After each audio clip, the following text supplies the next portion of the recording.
بسم الله الرحمن الرحيم. يا أيها الذين آمنوا كتب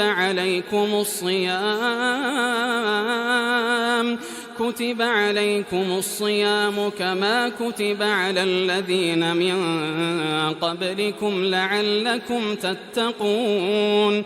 شهر رمضان الذي أنزل فيه القرآن هدى للناس وبينات من الهدى والفرقان، فمن شهد منكم الشهر فليصمه، ومن كان مريضا أو على سفر فعدة من أيام أخر، يريد الله بكم اليسر ولا يريد بكم العسر، ولتكملوا العدة ولتكبروا الله على ما هداكم ولعلكم تشكرون.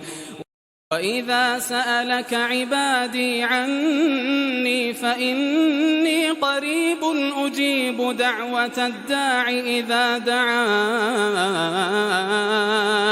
فليستجيبوا لي